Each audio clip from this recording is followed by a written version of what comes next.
ce chapitre, il avait cela d'exceptionnel que l'on a reçu de nouveaux maîtres compagnons pour le devoir pour la maison mère, c'est-à-dire donc des grands maîtres, au nombre de 5.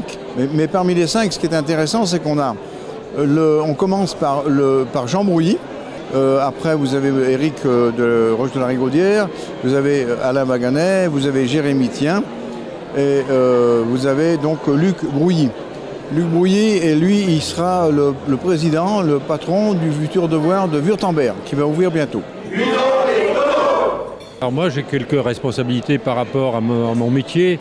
Je donne des conseils pour l'organisation des repas et je fais aussi l'accord mets et vins aux impétrants quand ils arrivent. Et je suis très heureux de mettre l'étrier au pied de mon fils. Ça fait déjà 30 ans que je vis à l'étranger, mais là, on va créer un nouveau devoir extérieur, le devoir de Wurtemberg. Ce sera le 4e en Allemagne maintenant. Il y a le président international, M. Fourrichon, qui va venir. Il y a le devoir de Saxe qui nous parraine.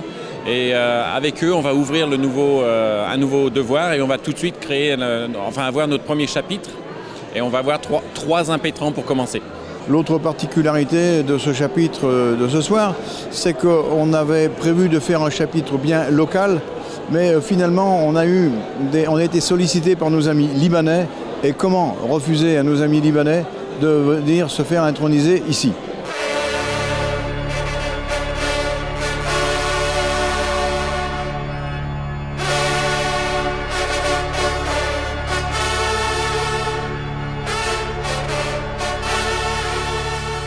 En tant que sous-préfet, je suis amené à, d'une certaine façon, faire le tour de France en étant affecté dans pas mal de régions.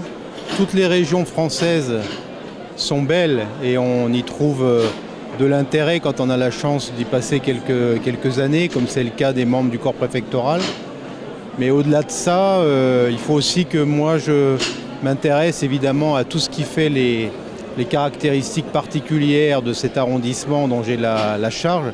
Et le Beaujolais, l'économie du Beaujolais, toutes les traditions autour du Beaujolais, c'est quelque chose d'essentiel. Donc ce soir, c'était une façon de me plonger dans cette économie du Beaujolais et dans cette culture également propre à ce territoire. Oh ben c'est formidable, compagnon du Beaujolais, j'aurais jamais pensé que je le serais un jour. Je suis né au pied des vignes à Cahors, dans le Lot. Et là, pour la première fois de ma vie, je suis compagnon du Beaujolais, qui est une région que je ne connaissais quasiment pas, qui est une région à découvrir d'urgence. Venez vite dans le Beaujolais, venez découvrir le Beaujolais, pas que pour le Beaujolais, mais aussi pour son architecture, mais aussi pour ses belles maisons, et aussi pour tous les gens qu'on y croise, et la chaleur qu'on y trouve. Le Beaujolais, c'est assez extraordinaire aussi pour ça. Quelle belle région de France!